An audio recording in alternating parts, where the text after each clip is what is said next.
Okay, you told me you like Beirut. What is sure. the spirit of Beirut? For someone who doesn't know the city. Beirut itself is a spirit. Beirut is life. Beirut is a mixture of all the traditions with the modern society. You know, Beirut is the best city ever you can visit. Yeah, Beirut, you have a lot of nice things in Beirut. The nightlife in Beirut is special. The people living in Beirut are special. Beirut itself, it's special because it's one of the oldest cities all over the world. Huh? Beirut, if you speak 100 years about Beirut, it's different. This is Beirut.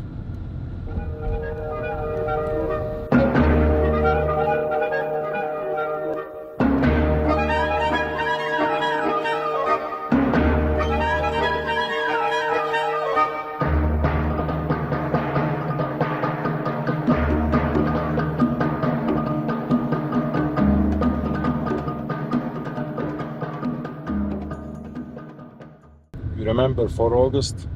Mm-hmm. Remember the Lebanese war? You remember Rafiq Hariri's funeral? It's a small city, but it has a big secret. I don't know why.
À la fin du 19e siècle, même avant, Beyrouth était un petit village de pêcheurs.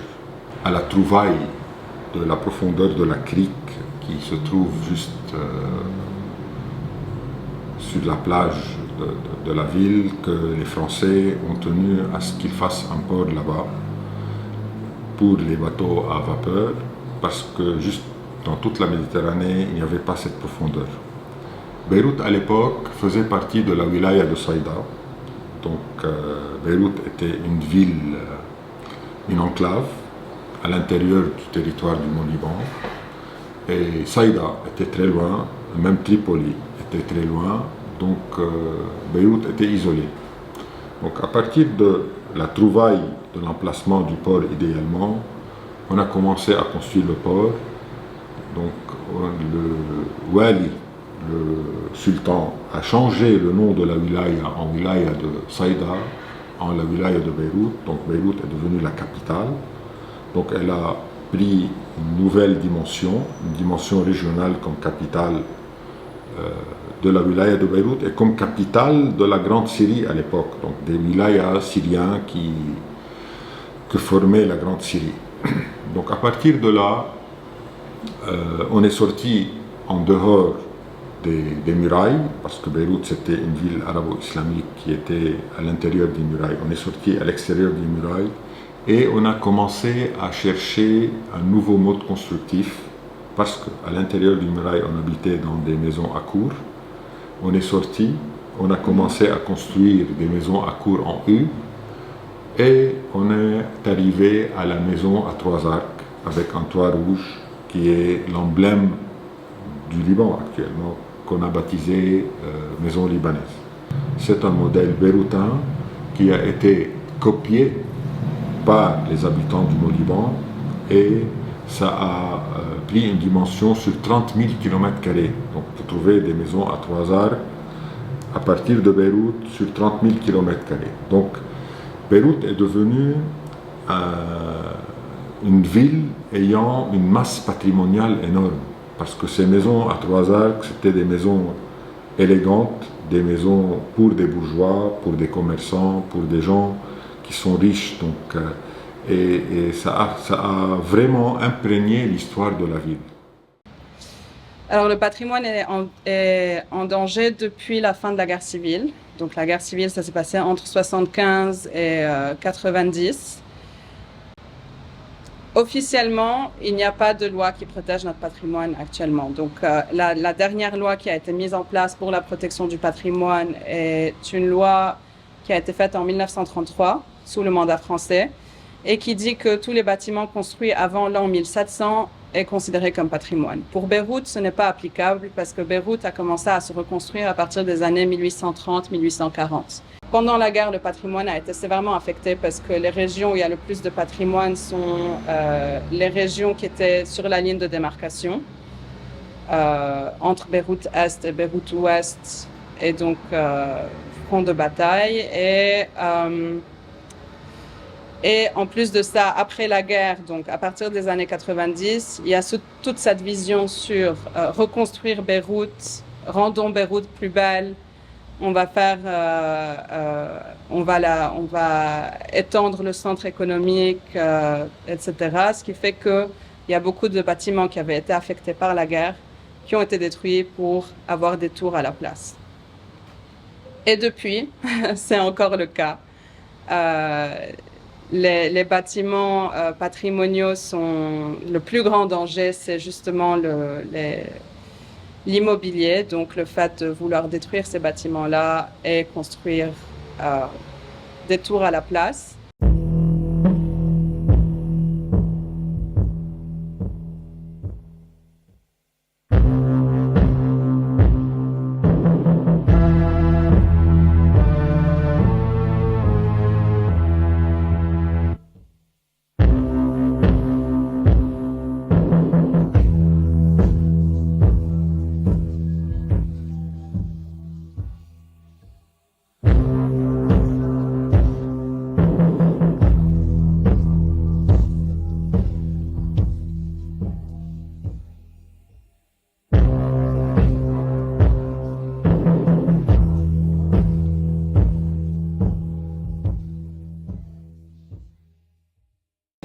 Devient de plus en plus moderne et l'ancienne architecture ici est en train de disparaître.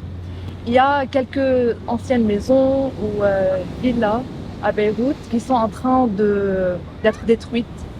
Il y a une maison là-bas, pas très loin d'ici. Elle s'appelle la Maison Rose ou El Beit Zahri en arabe. Elle a vraiment un charme. Il y a un petit poème qui est écrit sur les murs dans la maison, qui décrit cette maison, comment elle est seule devant la mer, puis elle est rose, elle est parfaite.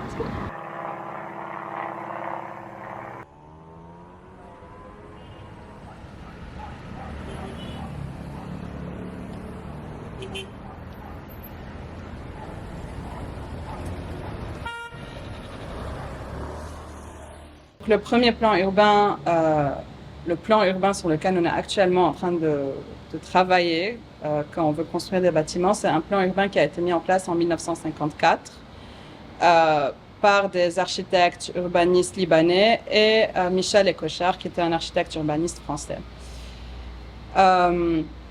Ce plan urbain définit des zones dans Beyrouth qui sont toujours présentes jusqu'à présent, mais malheureusement, c'est un plan qui ne peut pas être appliqué 70 ans plus tard sur le Beyrouth que nous avons.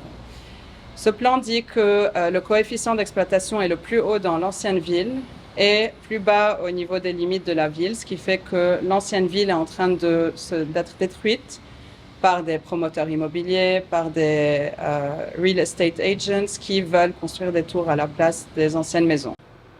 Et ce qui est catastrophique, c'est que, à mon avis, ce schéma directeur a été fait à l'envers. On a surhaussé le coefficient d'exploitation dans les quartiers traditionnels et on l'a baissé dans les zones vides. Or, en faisant un schéma directeur, il fallait le faire à l'inverse.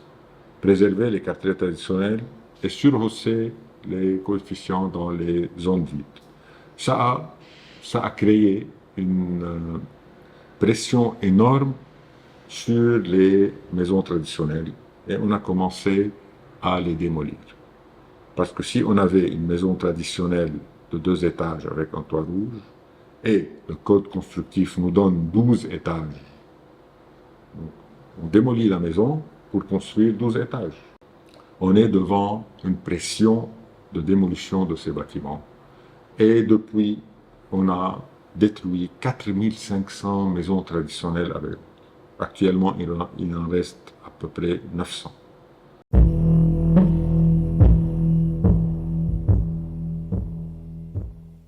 Si dans ce bâtiment, j'avais un plan de faire un grand bâtiment, Une tour. une tour. Et j'avais une proposition déjà tangible, où il y avait une société qui voulait investir pour faire le bâtiment et exploiter. Jusqu'à un certain temps, et une fois qu'ils ont fini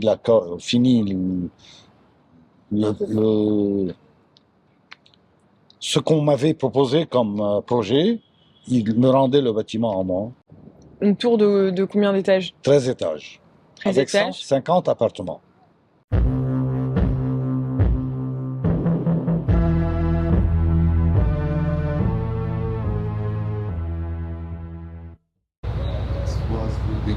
Built about maybe more than years. It was before old house, same this one. It was big lands and garden. All this area before it's same my house, old one. It's nice, not broken, but they broke to make a new house. Do you feel upset? Yes, of course, you lose your friend, your neighbor.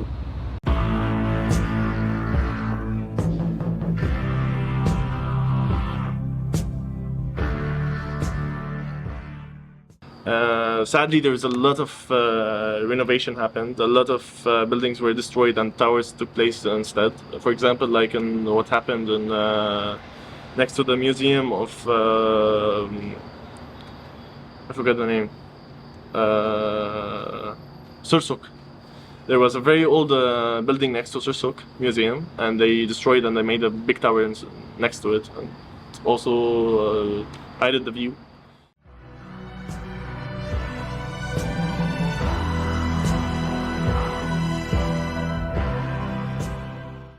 And people want to go to those countries because they want to see the architecture and they want to feel the history of the buildings and that's why they go.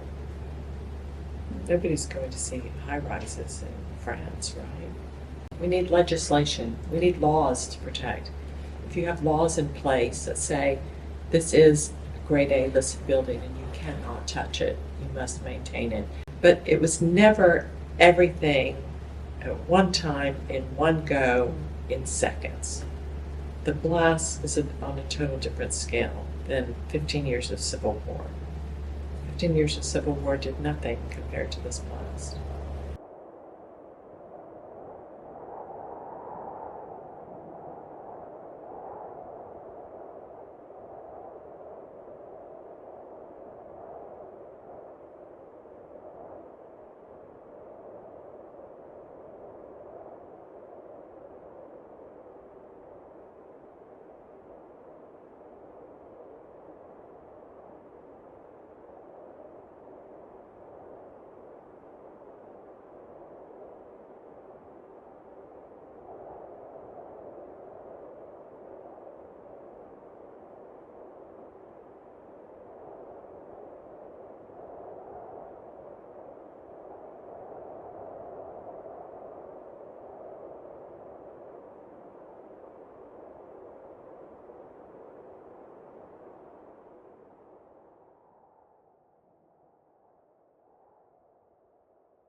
faut imaginer que Beyrouth était plongée dans le noir, les habitants étaient en train de quitter la ville, qu'il y avait des cadavres et des blessés un peu partout. Donc c'était vraiment un moment à la fois de sidération et de chaos et de détresse.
En tant qu'architecte, je me suis dit, quand j'ai vu Beyrouth, je me suis dit, c'est la fin.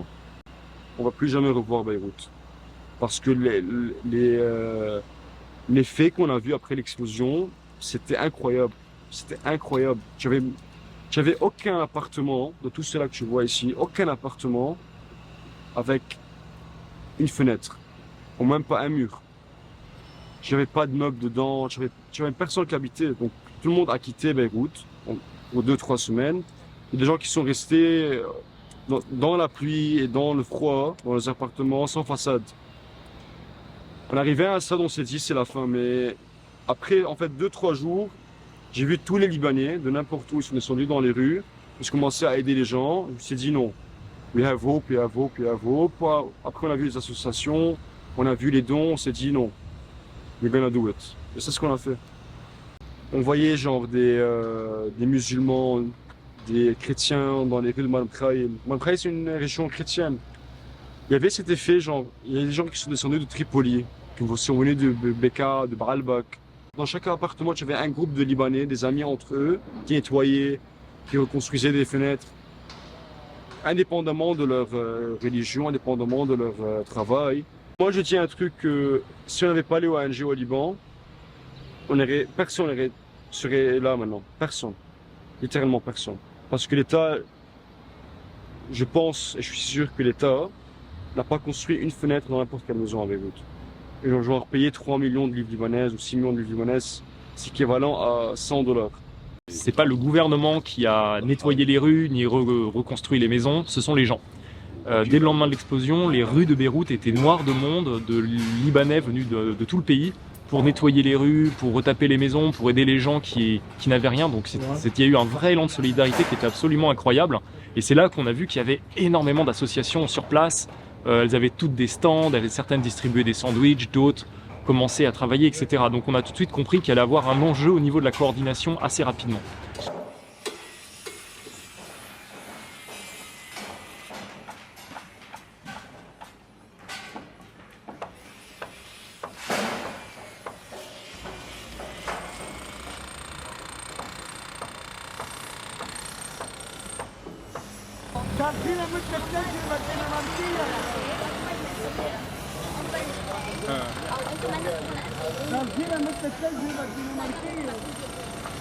لا اكيد منها تتعمر تزدهر البلد بصير في يعني بنى ايه طبعا طبعا ايه طبعا منها كثير تغير يعني بيروت ما قعدت تتغير البلد كله نلحق التطور نلحق العمراني الجديد وكذا مثل كل البلاد يعني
Alors donc, je suis Yasmine Makaroun, architecte, archéologue spécialiste du patrimoine, engagée dans le patrimoine et dans la formation donc, des restaurateurs du patrimoine au Liban à l'université libanaise.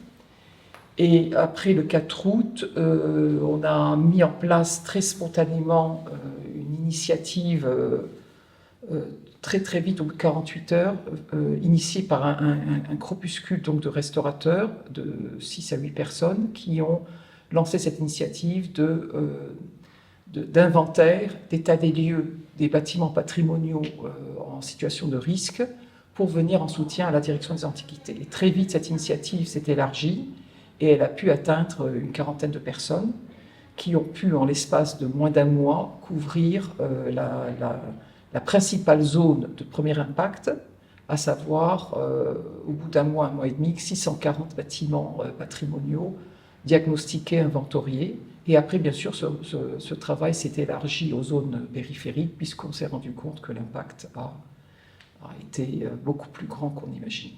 Donc voilà les zones de travail. Et ce type de carte-là nous a permis à la fois de coordonner avec les autres intervenants, aussi bien l'armée, la municipalité, les autres institutions en charge des inventaires. Et très vite, on a annoncé, parce que nous avons démarré très vite notre action, au bout de 48 heures, alors que les autres instances ont mis 2 semaines à se mettre en place. Donc on a annoncé aux autres instances que nous avions commencé le diagnostic, l'inventaire des bâtiments patrimoniaux pour éviter qu'il y ait de double intervention. Donc, nous mettions des couleurs sur nos cartes pour signifier aux équipes ce bâtiment a été inspecté, oui, et la zone était découpée en petits îlots, donc bien sûr délimité par des rues ou des sous-îlots, et chaque îlot était confié à une équipe, donc en général un restaurateur aidé par des jeunes, des étudiants en architecture, des étudiants en génie ou des archéologues qui secondaient et faisaient. Donc chacun avait à sa charge une zone géographique et devait rendre compte en fin de journée, au bout de 2 jours, de ce qu'il avait couvert, et très vite donc se faisait ce remplissage.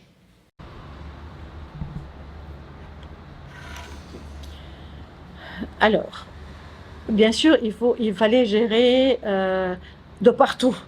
On avait vraiment, sur le terrain, il y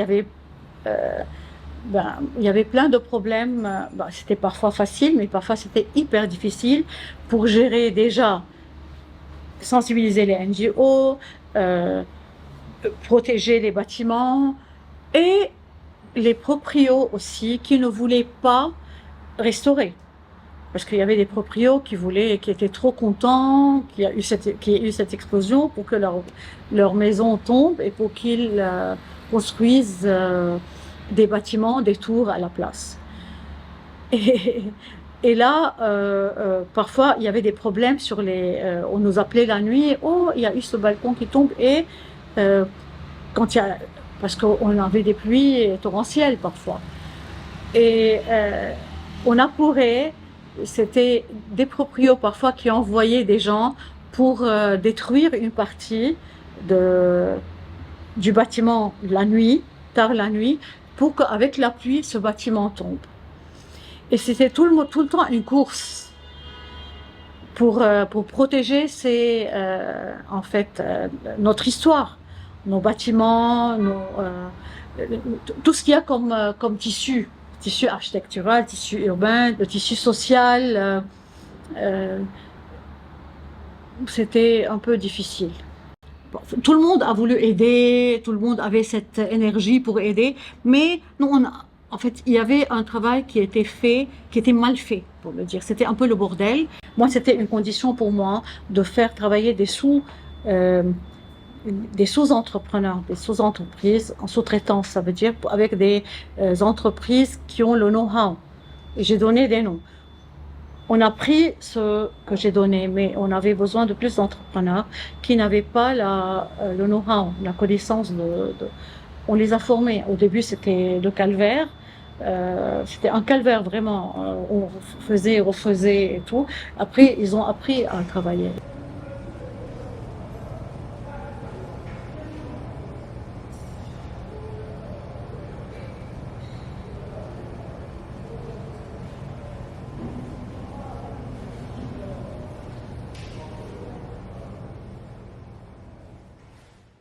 C'est pas une question de faire la réhabilitation rapide ou bien. C'est la question de le reconstruire comme il était. C'est une question de reconnaître l'histoire de ce bâtiment. La seule indication qu'on a maintenant, c'est la cage de l'escalier qui va nous guider à bien tracer le contour de ce bâtiment et le reconstruire de nouveau. Le défi majeur, c'était la coordination, le manque de législation. Mais thank God that en septembre 2020, ils ont fait cette loi de 194. Et là, il y a eu aussi un bon sens de la part du Muhafiz et de la part du ministre de la Culture pour pousser à faire une loi qui s'appelle 194, qui vraiment promulgue, premièrement, de geler toutes les transactions de vente durant 2 ans. Et une deuxième chose qui est hyper importante, de donner tous les locataires le droit de revenir à leur appartement, ou à leur maison, ou à leur ménage. D'accord? Donc ce sont 2 choses hyper importantes qui ont été promulguées dans cette loi-là. Et c'est là qu'on sent vraiment qu'il y a eu un bon sens pour la première fois, un bon sens dans la gérance des espaces urbains dans la ville.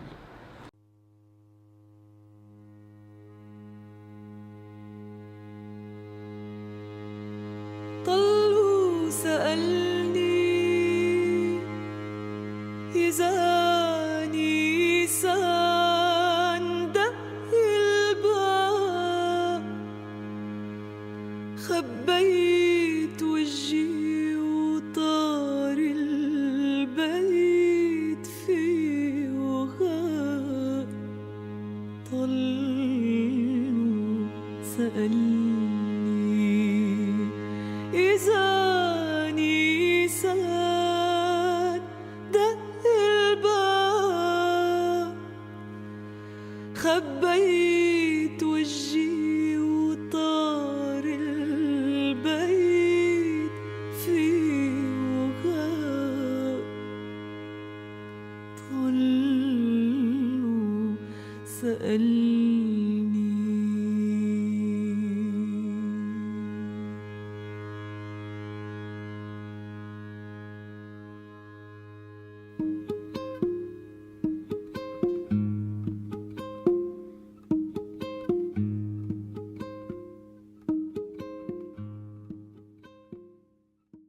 Pourquoi tu as choisi cette formation?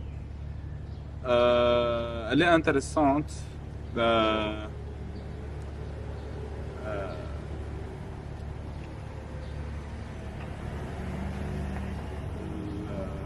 الطريقة يلي بنشتغل فيها فيها جمال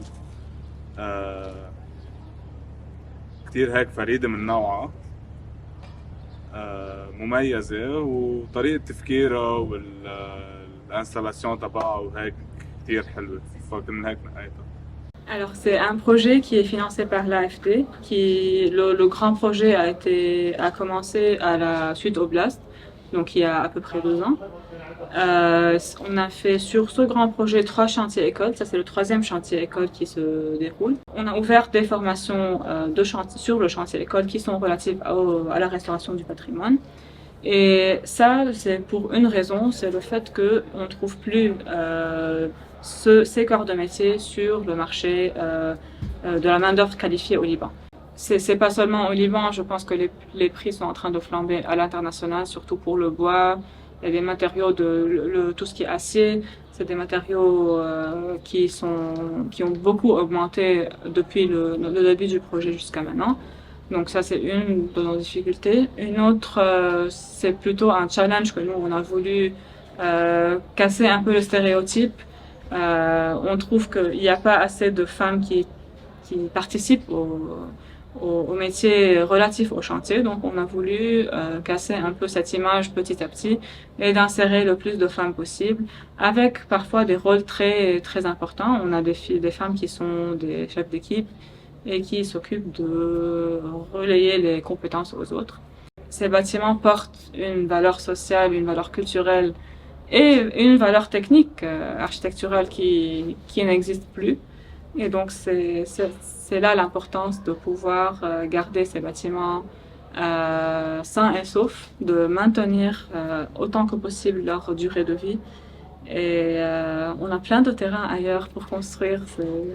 Il faut parfois ne pas penser au lucratif, mais plutôt penser vraiment à notre histoire. Si on n'a plus d'histoire, on est déraciné. Et donc l'objectif, c'était, je dirais pas seulement de restaurer une vieille maison pour restaurer une vieille maison, mais ce qu'on voulait, c'était s'associer à une association, donc l'IECD, qui réalise des chantiers écoles avec des jeunes Libanais, donc qui forment les jeunes Libanais à la restauration de leur patrimoine, donc au travail de la chaux, au travail de tout ce qui est travail du bois, etc. Donc on trouvait ça intéressant de travailler avec d'autres organisations, c'est toujours intéressant et enrichissant, et puis d'avoir cette collaboration. Et donc nous, au Love d'Orient, on n'est pas forcément une ONG urgentiste. On n'est pas Médecins du Monde, on n'est pas la Croix-Rouge. Nous, on a des partenaires qu'on connaît depuis longtemps, qui sont par exemple des écoles, justement des dispensaires ou des hôpitaux. Donc on s'est dit que c'était plutôt là qu'était notre place, plutôt d'abord pour reconstruire ces écoles qui avaient été détruites dans la zone autour du port, et les hôpitaux notamment. On a également reconstruit un certain nombre de maisons, mais c'est sur ces grosses structures qui sont en plus assez coûteuses, parce que refaire une école, ça coûte cher. Et ça prend du temps, donc c'est surtout dans ces secteurs-là qu'on a souhaité intervenir. Pour nous, c'est important parce que les écoles sont un lieu de rencontre en fait, de petits garçons et de petites filles qui viennent de communautés différentes, religieuses différentes, qui se rencontrent et qui apprennent un peu à se connaître. Et c'est un lieu important parce qu'on sait que parfois, dans cet Orient un peu compliqué, les communautés vivent les unes à côté des autres, sans forcément se mélanger toujours. Je m'appelle Siba, j'ai 9 ans. Je vis à Beyrouth. Je suis dans l'école de Besançon. Je parle très bien français. J'aime la ville de Dubaï. J'adore Beyrouth. Pourquoi tu aimes Beyrouth? C'est mon village. C'est un village très très beau, magnifique. Il y a plein d'imagination qu'on peut mettre. Et c'est vraiment comme si c'était vraiment, je sais pas comment dire, mais c'était comme si c'était vraiment un grand cœur qui me remplissait de joie. Voilà.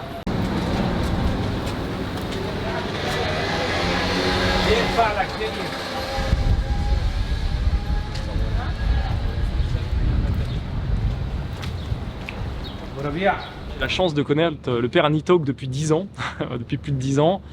Et c'est quelqu'un qu'on soutenait même avant l'explosion, avant la crise, parce que c'était un prêtre missionnaire qui était très actif dans les quartiers pauvres au nord de Beyrouth. Et en fait, quand il y a eu l'explosion, on l'a croisé dans les rues de Beyrouth, qui étaient noires de monde. Il était avec sa petite cantine ambulante. Et donc là, on a dit, attends, on voyait qu'il allait y avoir un vrai besoin en fait pour nourrir, notamment les gens qui avaient perdu leur maison, qui avaient beaucoup de pauvres dans la rue, etc. On a commencé la cuisine le 8 août, après l'explosion de 4 août. On a commencé dans la rue, de Gemaizé, en haut, durant 1 mois. Après 1 mois, on est venu ici, on a pris ce coin, dans cet emplacement qui était complètement détruit, sauf le plafond. Et petit à petit, on a pris l'espace, on a fait l'aménagement, la peinture, l'éclairage. On a fait une petite cuisine, des robinets, des réserves d'eau. Et puis on a commencé avec une seule gazière. Actuellement, on a 1, 2, 3, 4, 5, 6, avec un grand four, avec un four pour le manaïch à la libanaise. Actuellement, on distribue entre 800 et 900 plats. Il y a des jours qu'on distribue plus que 1000 plats, pas toujours. Mais la moyenne, c'est à peu près entre 800 et 900 plats par jour, plats chauds. La cuisine, c'est pas seulement une cuisine, c'est pas seulement une cantine, c'est un centre. C'est un centre d'accueil, de fraternité, de convivialité, de vivre ensemble. donc d'écoute, d'être à côté du gens, surtout dans cette région qui a été touchée gravement par l'explosion et qu'on a toujours des gens qui ont été traumatisés. Hein. Ils ont toujours ce genre de trauma. Donc, ils ont je ne veux pas dire une maladie, mais vraiment une sorte de trauma qui les rend parfois tellement anxieux, soucieux. Ils ont toujours la peur, ils ont le regard vide.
Now, after the blast, before the Beirut harbor blast, there was the revolution in Lebanon. And then there was the financial crisis. And there was COVID pandemic. Alors, on a décidé, comme municipalité, qu'on ne va plus envoyer les collecteurs de taxes de frapper les portes. Les gens qui peuvent payer, ils peuvent venir à la municipalité payer, mais nous, on ne les... Alors, ce qui s'est fait, que dès septembre 2019, dans certains mois, on a collecté que 3% de la moyenne qu'on collectait, pas des taxes collectables, de la moyenne qu'on collectait. Every NGO was assigned a zone to do the assessment and then was assigned a zone to do the rehabilitation. But every international or local NGO had its own donors, and each one's donor had his own terms. So what happened is, you are door-to-door neighbors. Her house was rehabilitated by this NGO for one reason or another, and yours is still on the waiting list. So the households and the businesses that were not repaired are up to this day. You could take a stroll in the inside neighborhoods of Bush Hamoud. I can take you to these neighborhoods. You will see the stores, the house is still shattered, not repaired. And no one is giving a damn about it. And this is driving me angry, nervous, and I need a nicotine dose to calm myself. I'm sorry, I understand your project is about heritage, which I understand and appreciate. Believe me, more than you do. But at this moment, I'm speaking as an individual, not as a municipality. For me, there are two priorities. People are starving to death. People are dying because they can't get their medicine.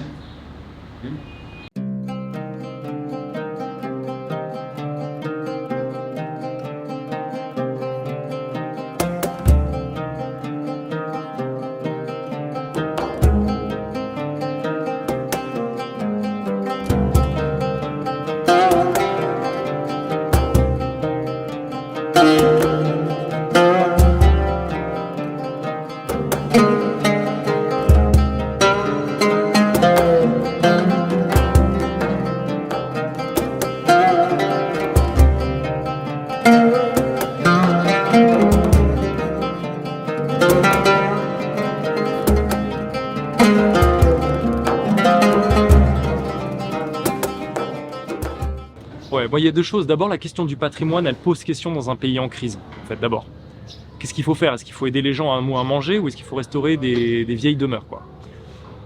Nous, on pense à l'Œuvre d'Orient qu'il faut faire l'un et l'autre. Voilà. On peut pas oublier les gens, c'est clair, c'est essentiel.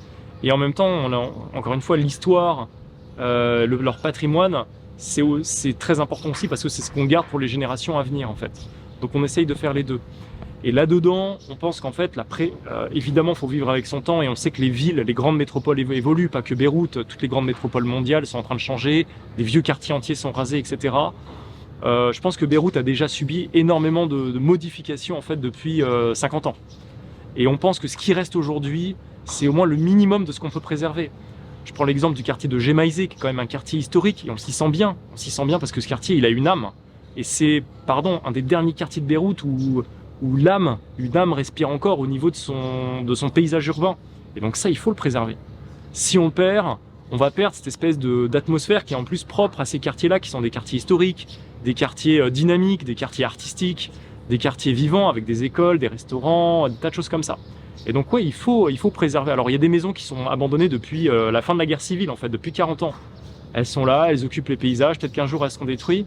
Mais ce qu'on se dit, c'est qu'il faut essayer de faire le maximum, je pense. Et je pense que les Libanais le font, il y a vraiment des efforts qui sont faits pour essayer de préserver quand même un peu ce qui reste de ces quartiers-là. Après, la vie va comme elle va et des nouveaux immeubles vont venir, etc. Mais on pense que voilà, au moins protéger ce petit îlot qui demeure à Beyrouth, qui est celle de ces quartiers-là, en face du port et tout, qui ont fait l'histoire de cette ville. En fait, le patrimoine, encore une fois, c'est le patrimoine de tous les Libanais, c'est pas le patrimoine d'une communauté en particulier. Et c'est celui des générations qui vont venir, en fait. Et si on perd ce patrimoine, on perd l'histoire et on perd la mémoire de l'histoire du pays. Et on sait qu'en fait, aujourd'hui, notamment au Liban, qui a connu quand même des épisodes douloureux pendant le XXe siècle, il y a eu une guerre civile qui a duré 15 ans et dont les plaies n'ont pas complètement été pensées. Et d'ailleurs, si on a cette crise actuelle, c'est en partie suite à cette guerre dont il n'y a pas eu ce travail de mémoire qui a été fait, ce travail historique qui a été fait. Et voilà, par exemple, dans les livres d'histoire des petits Libanais, l'histoire du Liban s'arrête en 1943. Après, il n'y a plus d'histoire parce que c'est trop douloureux en fait. Il n'y a pas eu ce travail de réconciliation après la guerre civile. Et donc c'est pour ça que ce travail de protection, pas seulement de protection, mais aussi de valorisation, de connaissance est hyper important. C'est pas seulement juste une question de vieilles pierres, c'est une question d'histoire, c'est une question ça touche même au domaine de la paix, au domaine de la communion entre ces communautés. Et donc on va bien au-delà juste de restaurer une école pour qu'elle garde sa beauté, c'est important, mais il y a des choses plus profondes qui vont derrière.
En vraie guerre, perd plus d'un soldat. Brume, épaisse, ruse, maligne, arme, crime, botanique, anarchie, marche et des frères magnifiques. Ça va? Oui. Très beau. Bien. هلا هيدا عم بفق فيه ها؟ هيدا 45 minutes c'est fini. De l'eau? Eau? Non l'eau, sucre. Sucre? C'est tout? Sucre et babkin. Ok. C'est fini. Pumpkin. Et c'est fini. C'est fini. Ok. Le gaz. Citron. Un peu. Ouais. c'est fini. Et Abdo, du sucre, combien de sucre? Sucre, 1 kilo babkin, 800 grammes sucre. Et c'est fini, 45 minutes. Viens, regarde. C'est fini, 45 minutes. Un peu de citron. Oui, ça va. Le مربى